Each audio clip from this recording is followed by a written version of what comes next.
2023 was considered by many players one of the best years for gaming in a while. Blockbuster games released monthly, sometimes weekly, but between the big hitters there have also been many surprises and hidden gems. So even if you did not vibe with a particular RPG or license game, there was still plenty to pull from. This list here is comprised of some more and some less well-known traditional console games of the year. While it is presented as a ranking, it's not meant to be super serious, but about sharing recommendations. Let's go. In an era in which role-playing games try to outdo each other in game length, resulting in backlogs of single games which take longer to complete than multiple TV show seasons, the first Super Mario RPG from 1996 is a reminder that things can be done differently. The Switch remaster still clocks in somewhere around 12 to 15 hours, but still feels complete and well made. This first turn-based adventure of the iconic Acrobat sends Mario through weird and wacky set pieces at a brisk pace, constantly introducing new characters and plots, which receive just the right amount of time to be memorable. Later iterations of this formula improved quite a bit, yet this game still stands on its own. The dungeons and maps are tightly designed challenges, and even in this most simple form, the action commands of the Mario formula give the turn-based combat the right amount of extra investment. Also, even though the remaster has new aiding systems in combat, I felt that the battles still had a decent difficulty for a beginner's role-playing game. The characters and plots might have gotten more creative in sequels like Paper Mario and Bowser's Inside Story, but Mario RPG to this day has its share of unique characters and set pieces, which still make it quite unpredictable. The humor is more slapstick based, and there's less dialogue than in the sequels. But the new companions Mello and Chino have a decent chunk of backstory, which adds a bit of adventure on top of the slapstick insanity. Also, as banal as it sounds, considering the state of the world, it's nice that the one serious undertone of this comedy family game is, making weapons of war is bad. Super Nintendo remakes can be redundant. Many of the best games of the 16-bit era remain classics with intuitive gameplay and great visuals. But Super Mario RPG might be an exception. For one, its visuals were never that great.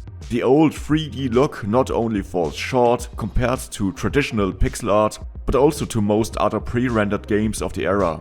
Ironically, the remake now sometimes captures the feel of those old pre-rendered JRPGs much more. On top of that, the game back in the day only came out in Japan and America. In Europe, it released decades later on the Wii Shop, which is now defunct, and on the limited Super Nintendo mini console, making the Switch remaster the definitive release of this game. Final Fantasy XVI did not make it easy for itself. It only came out shortly after the other fantasy giants, Tears of the Kingdom and Diablo IV, which broke all records. While Final Fantasy still carried the baggage from its controversial predecessors 13 and 15. And there was skepticism among fans, because FF16 turned its role-playing roots into an action game. Even during its turn-based origins, Final Fantasy was known for not only always changing up its setting, but also pushing gameplay in new directions, like few other brands. But real-time spectacle, seemingly like Devil May Cry, went too far for some people. So much so that the game was bombarded with bad user reviews after launch. Real-time action is nothing new in the genre, despite its turn-based roots. Action role-playing games have slowly become the majority. However, Final Fantasy XVI really does feel even closer to games like Devil May Cry or Bayonetta on the surface. Not last because developers of both series had involvement with the game. Protagonist Clive no longer has any controllable party members, and instead of planning out battles and customizing character stats, as was typical for good Japanese role-playing games, This game now asked for reflexes. Although equipment can be improved with various stats, skills are geared towards action. Dodges, double jumps, teleports and combos count, not deep tactics. As long as the action works, and it doesn't have to mean the end for a JRPG. After all, part of role-playing games, besides character customization and planning, is the feeling of exploring strange worlds on your own initiative. Sadly, FF16 is the opposite. And here, the weak role-playing nature is much more noticeable. Because all quests are a consistent, banal running of icons and checklists. And sorry, I cannot stand this design anymore. Of course, in games with huge budgets, publishers want no one to be frustrated. But FF16 is a case where everything is spoon-fed so drastically, any kind of thinking can be put to rest. The battles are more action than tactics, but at least they are gameplay. The questing in Final Fantasy XVI is nothing. Exploring away from the icons is rarely rewarded. Side quests and many filler quests in the main story are pure hold stick towards icon. Minimal deviations like the hunting board are not worth mentioning in the big picture. Almost all tasks that involve exploring, interacting with characters, getting to know the world, so actual role-playing elements, are degraded to mere GPS icon running, with a few fights in between.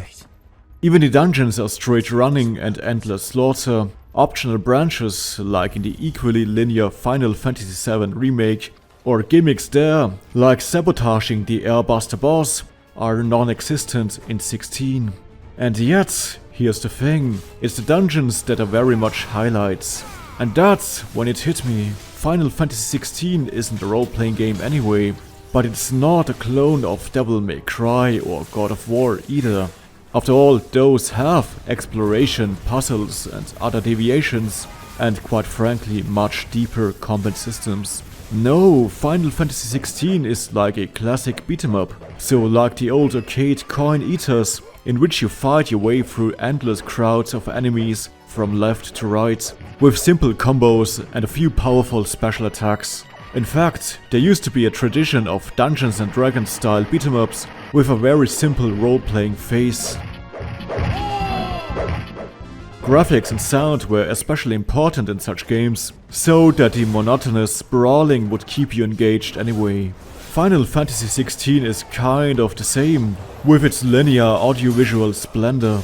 Not only in raw horsepower, but the art direction of the set pieces is also fantastic. And the music, which ranges from moody to epic, also keeps up and helps to create memorable set pieces.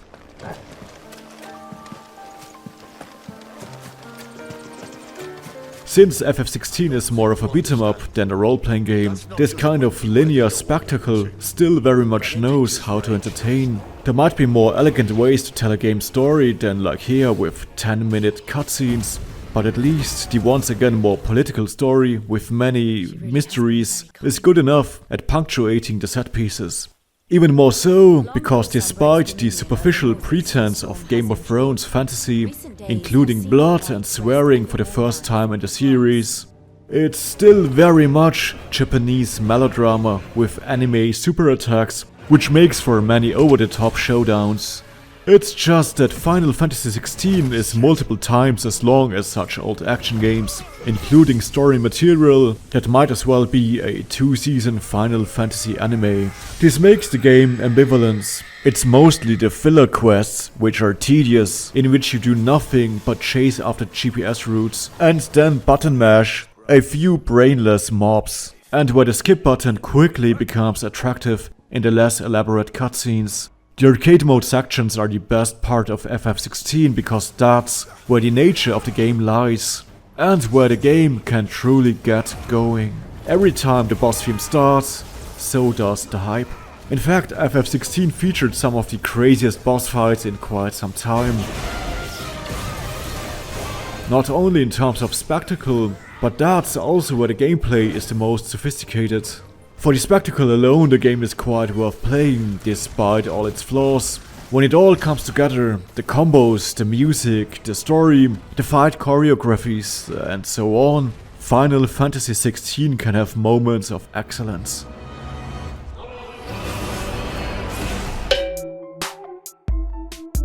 Quite a surprise. After Bayonetta 3 was in development under radio silence for almost the entire Switch generation, a new spin-off called Origins was announced just a few months after its release. For veterans, this might have been a little weird.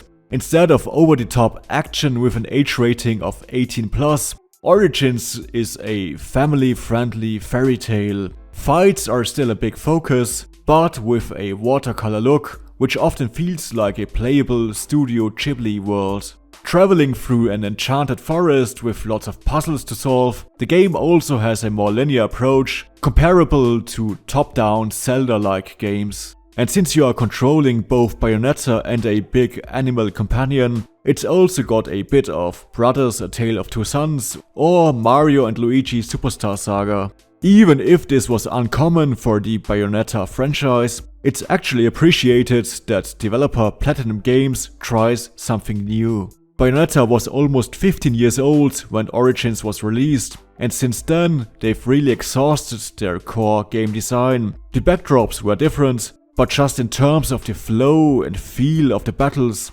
Bayonetta, Metal Gear Rising, Astral Chain and even Nier Automata have been very samey. While Platinum was not only created from veterans of the Devil May Cry series, but also from Okami or Beautiful Joe, which were just as colorful and experimental as Bayonetta Origins. From a presentation standpoint, it can easily live up to such classics. And despite huge competition, Bayonetta Origins ranks among the best looking and visually creative games of the year.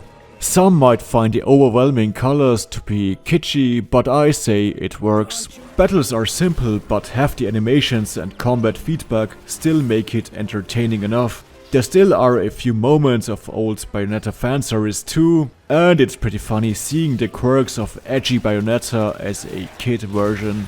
Say your prayers!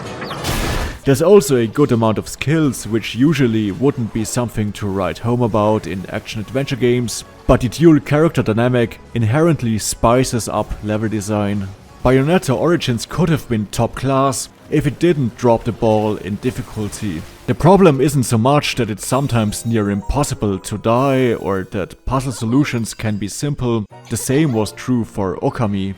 And since you are controlling two characters, being too difficult could have been frustrating. But at some points, the difficulty is so low, it might as well be a walking simulator. Glowing breadcrumbs always show the way, taking the points out of this labyrinth. Puzzles are often actually not puzzles, but button prompts. You see a yellow object, you activate the yellow skill. Many adventure games have this fake engagement, for which you do nothing at all, really. The game has the right mechanics and components that could make an outstanding alternative to traditional Zelda. It just needed to be a little more confident in its gameplay and audience.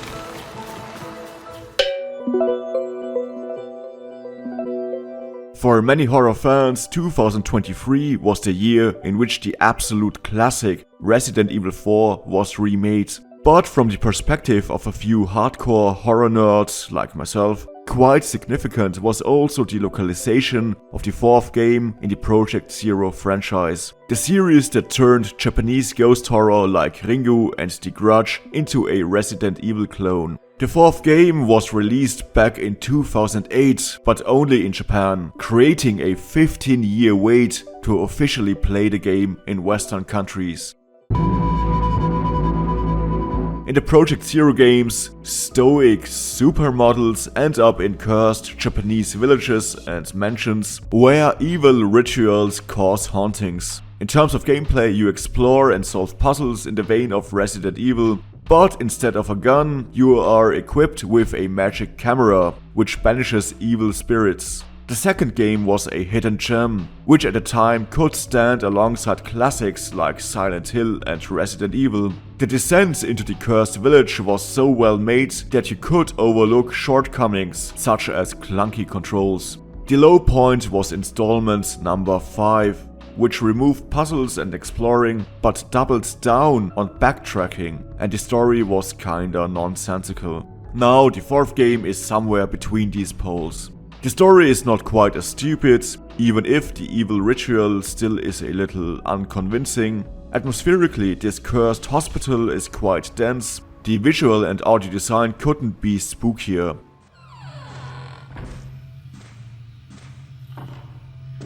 Despite a few basic misunderstandings, such as the belief that children could be creepy. In contrast to its sequel, Project Zero 4 still has exploring and puzzle solving, but in a way that it feels more like a supernatural detective game than pure survival horror.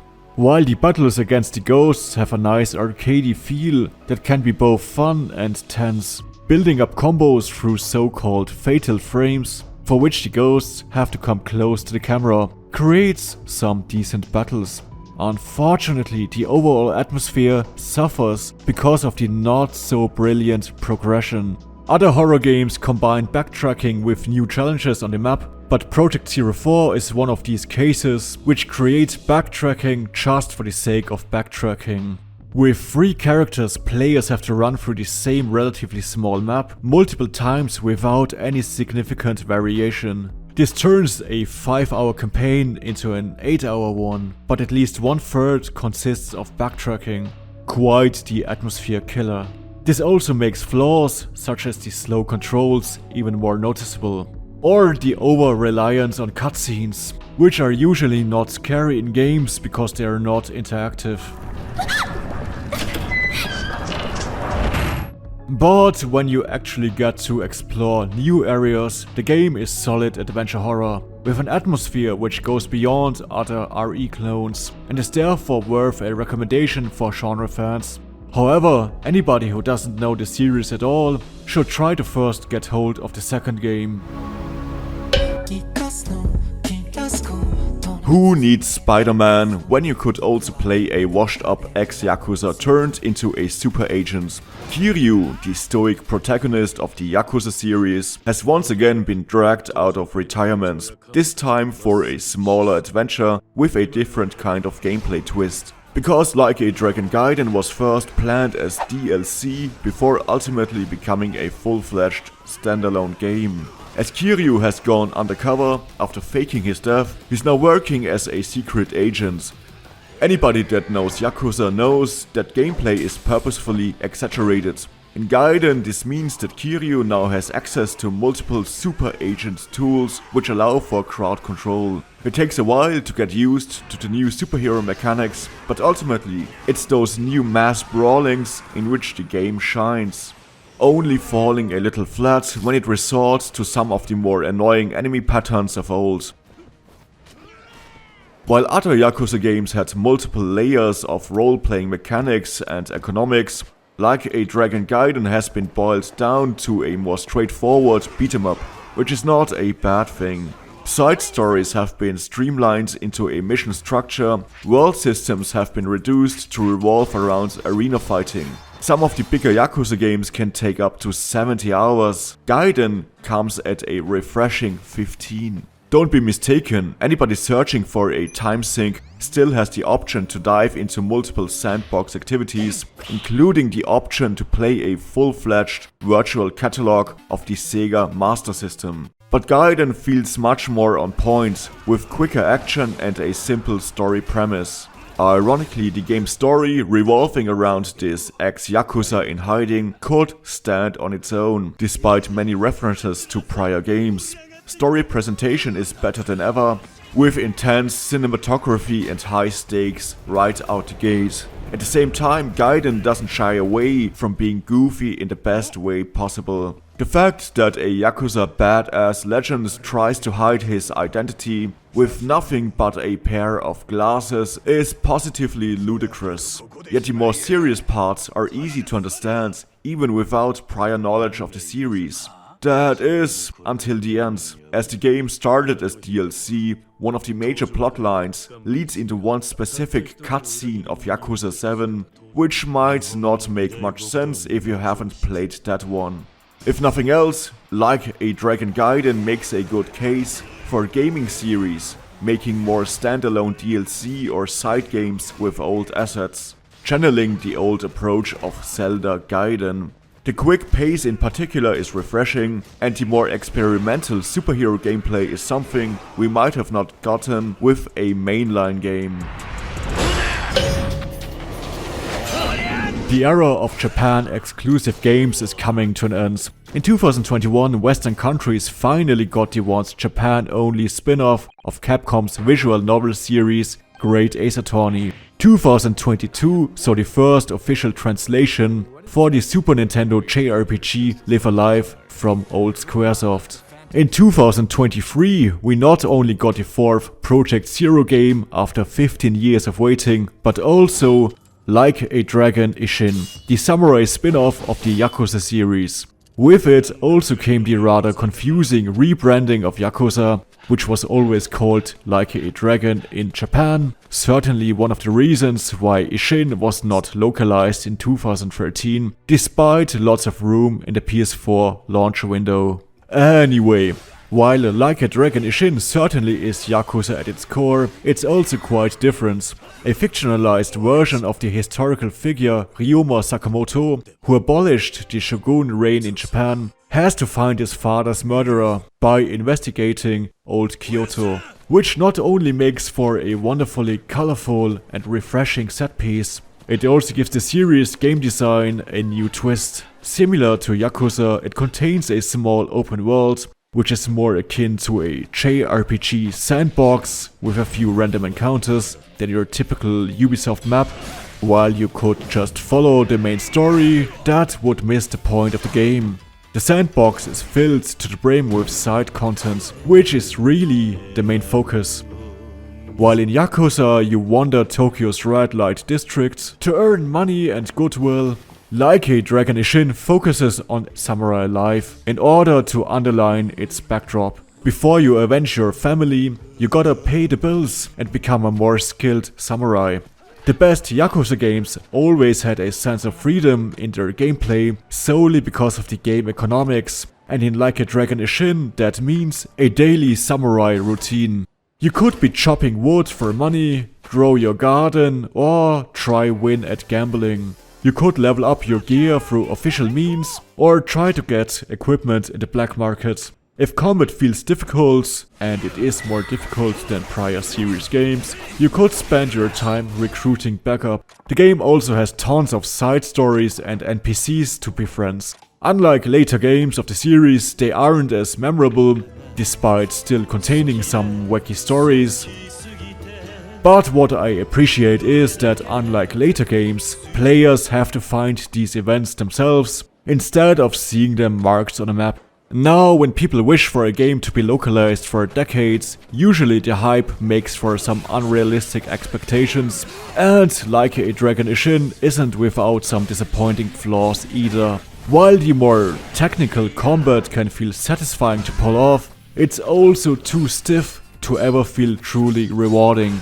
Many menus and activities feel a little slow. For example, the cooking minigame can only create one meal at a time, and lottery tickets, of which you find dozens, all have to be selected separately. Tedious. Back in the day, Sega explained the missing localization by saying that Westerners were too stupid to comprehend the story, and it wasn't until the success of Ghost of Tsushima that they realized that actually, yes, we also like samurai action over here.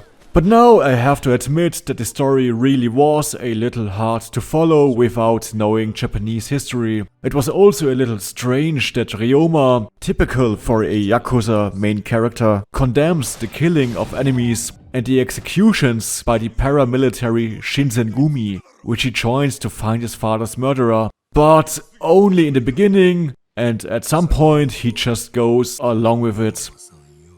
It's still easy to understand the general gist of the underlying melodrama, which has its high points, but really, it's not so much the story, but the vibes of playing a relatively down-to-earth samurai simulator, which is the main attraction of Like a Dragon Ishin.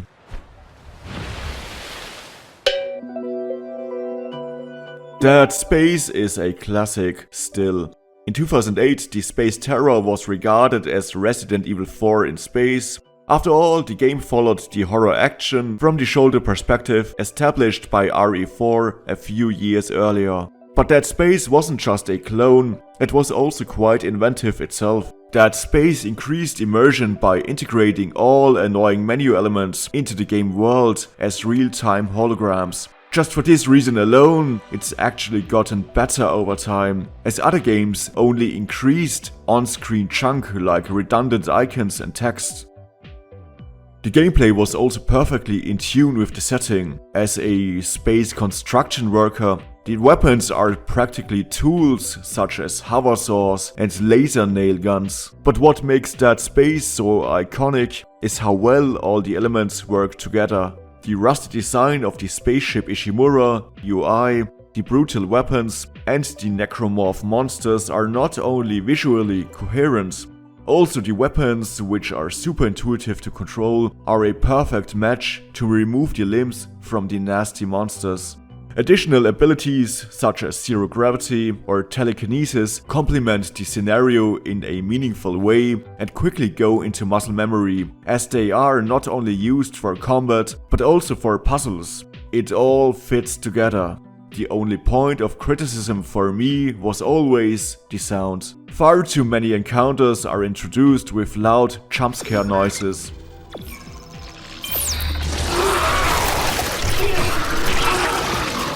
If anything, this only diminishes the fear. Thankfully, it doesn't take away too much from the glorious shooting and exploration. But as inventive as the game was, the remake wasn't necessarily. I even found it somewhat unnecessary. The original still plays like a modern game, so apart from a few tweaks, the new version was mostly a graphical remake. Yet the graphics aren't too mind-blowing. Regardless of what you think of the controversial successor game Callisto Protocol, its space horror looked about half a generation better, especially when it came to character models and lighting. While the original Dead Space was one of the graphically strongest PS360 titles, which is why it still has its charm, not least because of the strong art direction. The remake also caused me to experience bugs and softlocks, which did not exist before. The new dialogue from protagonist Isaac wasn't something to write home about. The new controls when hovering in Zero G and the asteroid minigame were nice, but not earth-shattering. At least the map in the remake became more coherent and nicer for backtracking. In short, the Dead Space remake is an A-class game because it still is Dead Space. Only the remake factor on its own is not necessarily Game of the Year level. It is always a nice surprise when a Sonic game is not only not a broken disaster, but also a pretty good platformer. Inferior Sonic titles often failed to recapture the feel of the old pinball physics, which were as good as they can get in the original Mega Drive games. Sonic Superstars actually nailed them. Now, is it as inventive or energetic as Sonic Mania? No, but it's a charming Sonic adventure all around that ranks somewhere below the top, but far above the bottom. And it's perhaps the best game ever made by the responsible Arcest, which is usually making much more underwhelming mascot games. Level mechanics are, at worst, kinda been there, done that, like with bouncy lianas and so on. But some of them are also legit creative, like when one stage goes back in time. The new attack abilities are a nice addition, even if not super intuitive. The biggest flaw being the boss fights, which often put the game on hold, with tedious animations and attack patterns which take way too long. Beyond that, the game feels a little schizophrenic in its presentation. Some of the 3D backdrops can look very pleasing, while other levels seemingly ran out of budget. Similarly, the soundtrack ranges from good old Sonic Pixel Pop to more bland pieces which might as well be Sonic tracks created by AI. But again, the biggest crux for the game is that Sonic Mania before it was just much more creative. If Sonic Superstars was an Xbox 360 arcade game way back instead of Sonic 4, it would have actually been a pleasant surprise. And it also didn't do itself any favors, releasing the same week as Super Mario Wonder.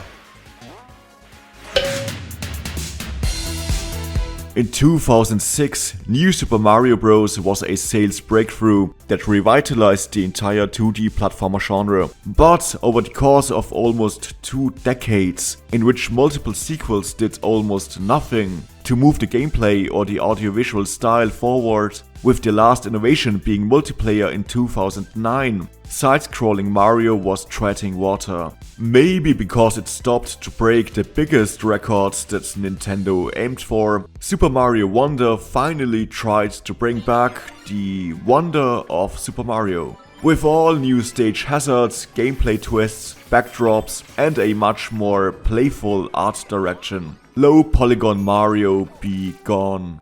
At the center of the marketing were the so-called Wonder Seeds, which are mini challenges within each stage containing unique gameplay twists, like turning Mario into a cake monster or summoning giant Bowser laser cannons. These stage dynamics felt very similar to the Rayman Origins and Legends series, which was equally energetic.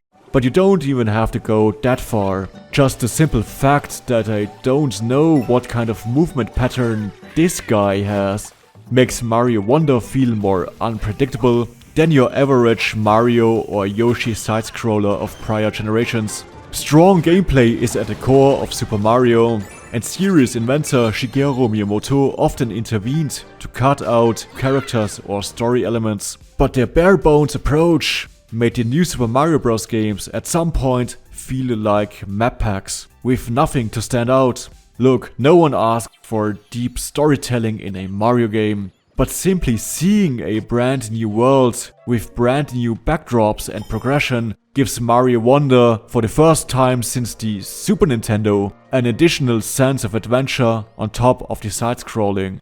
Just a few minimal beats that contextualize the mining stages into a rescue mission, for example, make the game different. That the developers were allowed to go crazy with new characters and enemies naturally also made for new gameplay feel. The 5 new Mario Bros. Games were almost interchangeable among each other. Mario Wonder is not. But I wouldn't go so far to crown this the best platformer ever made or something. While Mario Wonder is reminiscent of Rayman, overall it also isn't quite on that level, despite high quality. The art style has much improved, but some stages still feel sterile. And for some reason, despite its wacky nature, Mario Wonder has some of the most uninspired boss fights. The difficulty could have also been better balanced. And considering that Mario legend Koji Kondo supervised the music, there's not that many catchy songs, only emphasized by throwbacks to classic tunes. If I was polemic, I could say that some of the weaker parts of Mario Wonder are overlooked, solely because the game's direct predecessors were so bland in comparison. 666. If nothing else, Alan Wake 2, the playable pulp horror novel, feels like no other game out there. The first Alan Wake game, despite a unique story premise, was a traditional horror third-person shooter, which couldn't quite keep up with big names like Resident Evil 4. In Alan Wake 2 you can also see similarities to other horror games, but the way its elements come together makes for a wholly unique experience. While it is heavy on story, I wouldn't focus so much on the actual plot, which is about FBI agents searching for a missing author, Alan Wake, who is trapped in an evil dimension because a sentient horror plot has trapped him there in his search for his missing wife. But more important is the storytelling, which is full of well-made surreal structures and meta-narratives. Wake seems to control events in the real world by writing about them, but also a higher power is seemingly controlling his actions. In this other twisted dimension, he is haunted by characters like his own novel detective Alex Casey, who wears the face of real-life game director Sam Lake. and has the old voice of Max Payne, while the original Max Payne had the face of Sam Lake. Covered me like a plastic film. I was watching the world through a ring. In its visual presentation in particular, Alan Wake 2 has mastered this surreal. When paranormal phenomena occur in the eerily picturesque locations through harsh color contrasts, fast cuts, blurred textures, crossfades between different levels of reality, while mixing in-game graphics with real film footage. Gameplay with the titular Alan Wake mirrors this chaotic surrealism. Apart from shooting down ghostly enemies, which is rather conventional, many other mechanics revolve around changing reality around you, or making sense of unusual parts of the environment. For example, instead of finding keys, you can collect new plot ideas, with which you can change the space around you completely. The whole had changed. Sometimes you're trapped in loops, which seemingly repeat infinitely. Progression doesn't always feel intuitive, but that's not a bad thing, because you truly feel like being trapped in an unpredictable, claustrophobic dream with no way out. This is the closest a game concept has captured the surrealism of David Lynch, while also providing its own flavor of occasional nonsense, particularly stemming from Scandinavian culture. On the other side is the story of Saga, which is more reminiscent of Scandinavian crime drama. It's much more grounded and the gameplay inspired by survival horror in the vein of the Resident Evil 2 remake. There are similar small areas to explore, with puzzles to solve and finding extra weapons and such. If you're about to be stuck, you can change to your mind place, where you put together information and collectibles. But here occurs my biggest gripe. Levels are designed around survival horror, but there's a distinct lack of enemies, which takes the purpose out of many areas, to the point that I thought that my save was glitched. There's also many great looking eerie optional areas and secrets, but they mostly provide extra ammo, which you rarely need outside of boss battles. If anything, you waste your ammo on the enemies, which guard the optional ammo, making it all kind of redundant.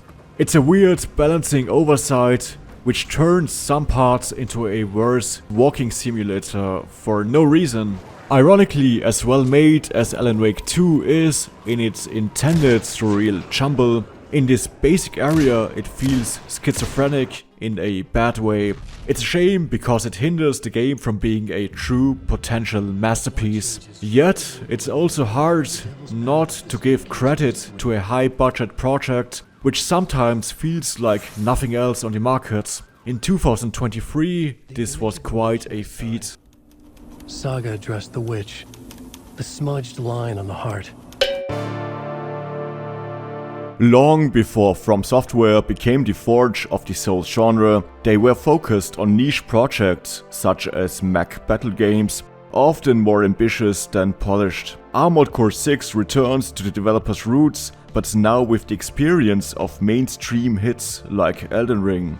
Sales numbers suggest that Armored Core still appeals to an acquired taste, and I didn't know what to think about it at first either. It is certainly a dream for mech enthusiasts, with sophisticated mech building systems and a meticulous amount of customization, but prior game footage also promised fast-paced mech action, which led to quite an irritation when the game starts with seemingly slow weapons and limited ammunition. Now the first thing to realize was, Armored Core is not some button mashing game. As you play a mercenary deployed to infiltration missions, it almost has the structure of a stealth game. And it's your task to make pinpoint eliminations with what you have, and deciding what kind of arsenal makes the most sense for each mission within the limits of what your mech can carry. There still is lots of action too, but you have to earn it. Similar to something like Monster Hunter, where you have to learn how to control its crazy weapons first. The gameplay is actually attuned to the character and the game scenario.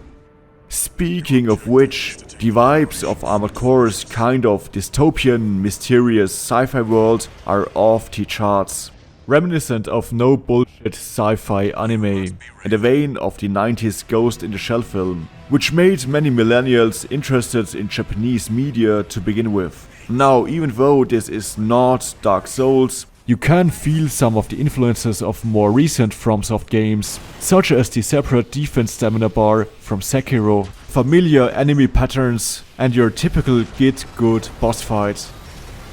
However, thanks to accommodating checkpoints, options for quick restarts, and for rebuilding your mech on the fly, frustration is reduced to almost none. As unfamiliar as the gameplay might feel to newcomers in the beginning, Armored Core 6 has a learning curve done right. Before you know it, you will be going back, trying your latest build on prior missions, and being absorbed into quite a gripping gameplay loop. For friendly fire. Secondary shield down. The old action and adventure formula of The Legend of Zelda, as groundbreaking as it was with Ocarina of Time on N64, started to become stale by the time Skyward Sword came out on Wii. Breath of the Wild was then able to catapult the series back into mainstream, not only with unheard of sales figures, but also in terms of reception. It was considered by many one of the best open world games ever made. Fans and critics spoke of a whole new sense of adventure. In Breath of the Wild, open world meant open world, while other games built linear stories into big maps, which you followed through GPS systems. Zelda was actually open. Icons were mostly set by the player, exploration happened intuitively through the environment, and had virtually no limits thanks to the climbing feature. It also gave the exploration an idyllic survival atmosphere. Losing yourself in forests or conquering seemingly unclimbable mountains, that was where the great appeal of the new formula lay. However, over the years, criticism became more present, and for good reason in my opinion. The biggest shortcoming for many: breaking weapons.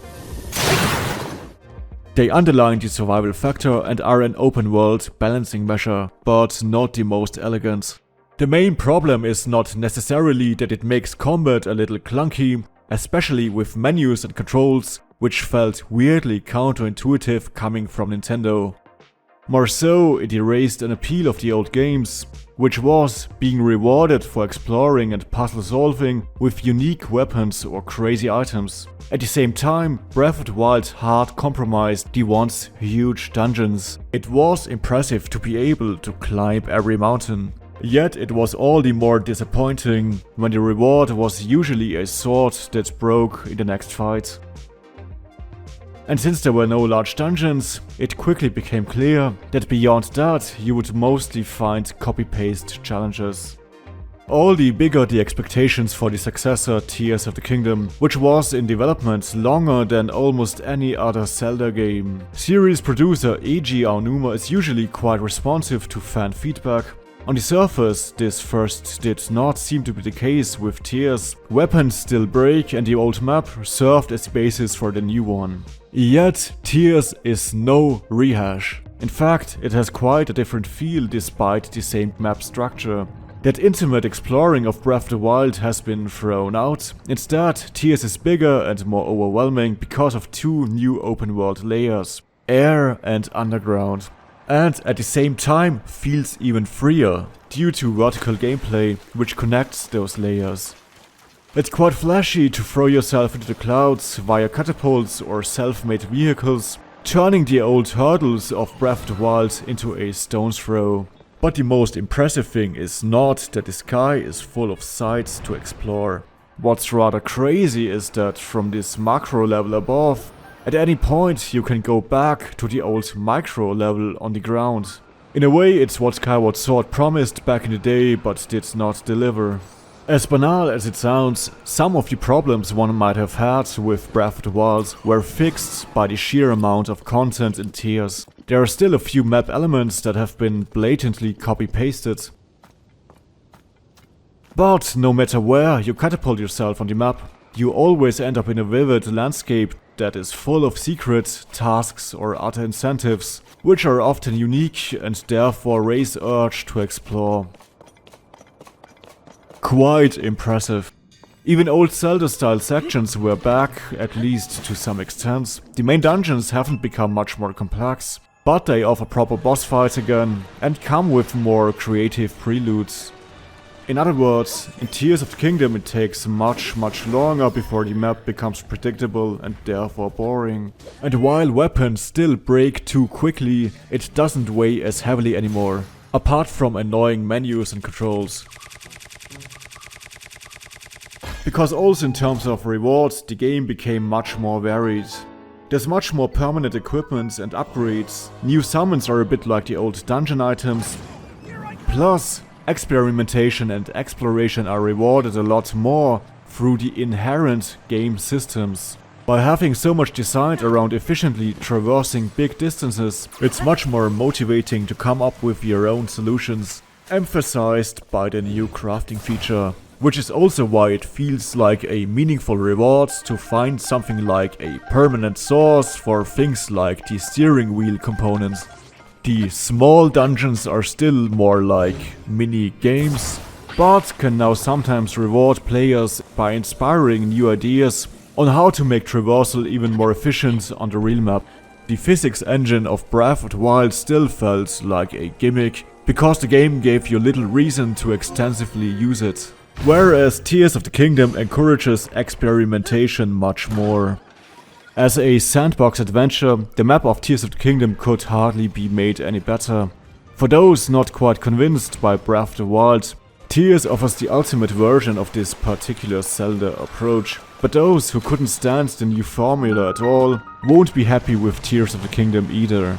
Because you have to have tolerance for its crafting feature, which frankly has not much to do with the old games. I also maintained that it couldn't have hurt to rebalance the weapons so they don't break, and make the dungeons even bigger with even more items and many more boss fights. However, that old A Link to the Past formula just wasn't a big inspiration anymore. That classic Zelda principle within an open world, meaning huge dungeons within the map that have many different enemies and bosses that drop unique treasure with unique features at the ends, that can be found elsewhere.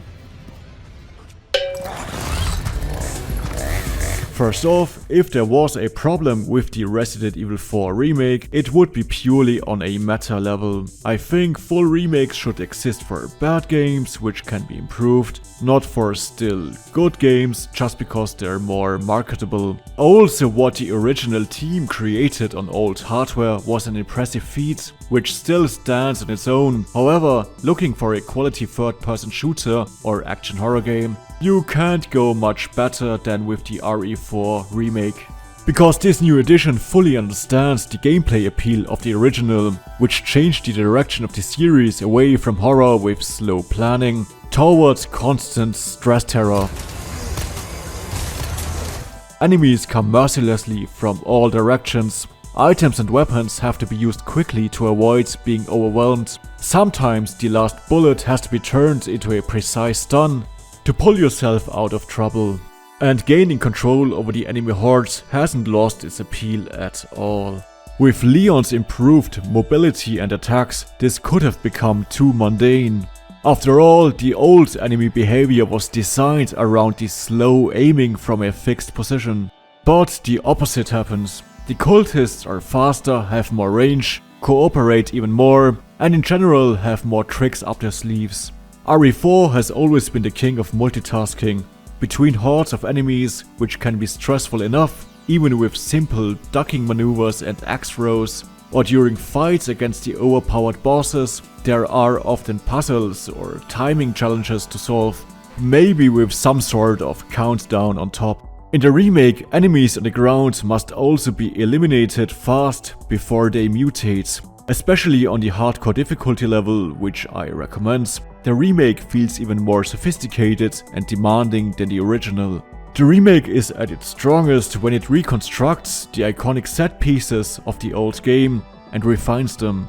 The first invasion in the village still works today. In the remake it is even more intense thanks to more traps, a more dynamic Chainsaw Man, more audiovisual stress makers, and so on, making it a contender for best intro stage ever. or the fight against the double blind bosses, which, in addition to a higher difficulty level, adds more pressure simply through the new sound design. The invasion of the shack, the knife fight against Krauser, the elevator ride at the end of the castle, and so on, all add a little extra something.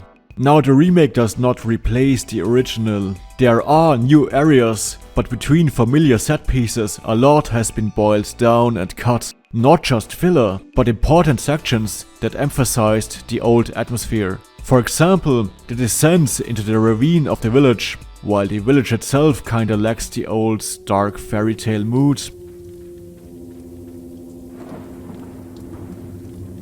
Or the cellar vaults and the lava room in the castle, or the best part of the It boss fight, all have been deleted. But that's not to say that the remake has failed, it simply has a different feel.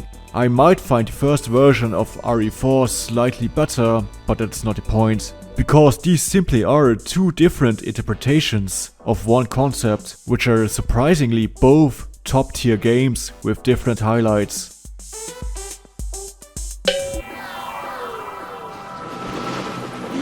In the realm of Nintendo adventure games, Metroid Prime wasn't quite the breakout hit as Zelda Ocarina of Time before it, but to many people who played it at launch, it had a similar impact.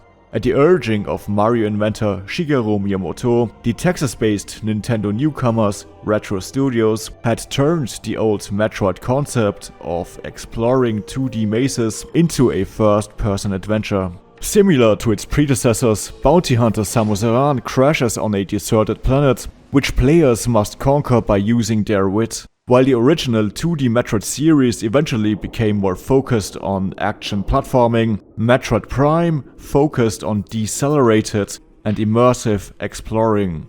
To this end, the first-person perspective was fully utilized. Starting with the graphics, seeing reflections inside the helmet or the raindrops on the visor caused quite the astonishment in 2002. Not to mention that the world was wonderfully detailed, and thanks to tricks like hiding loading times behind door animations, made it appear as one whole. Particularly ingenious was the scanning mechanic, as players used the visor to collect information about the world and organically solve environmental puzzles. No part of the exploration feels artificial. While the Switch remaster gave the game more traditional shooter controls, Metroid Prime is not a shooter. Sounds weird, but that's the deal. There is quite a bit of shooting, but it's not the core of the gameplay. Trying to play it like competitive shooters would miss the point. It's more like Legend of Zelda or Dark Souls in first person. That's why battles also work with a similar target lock-on. However, much more important than the combat is the careful investigation of the alien terrain. The backtracking is not as elegant as in the more compact Super Metroid, but the world building is much more sophisticated, especially in correlation with the gameplay. Many parts test your skill in a similar way to the original Metroid, but even more often you have to interpret anomalies in your surroundings using the various scan functions and abilities of your spacesuit, while the story is completely optional for you to pick up or not. The board computer provides hints, but they fit naturally into the scan gameplay, instead of feeling like artificial handholding. And obstacles such as water or darkness, just like many puzzles, seem like organic parts of the world instead of blatant upgrade barriers. Rarely has it been so intuitive and immersive to explore ancient temples, sunken spaceships and fallen sanctuaries. The music by Kenji Yamamoto adds the finishing touch. Metroid Prime has one of the best gaming soundtracks of all time, perfectly capturing the feeling of melancholy, isolation, and the extraterrestrial.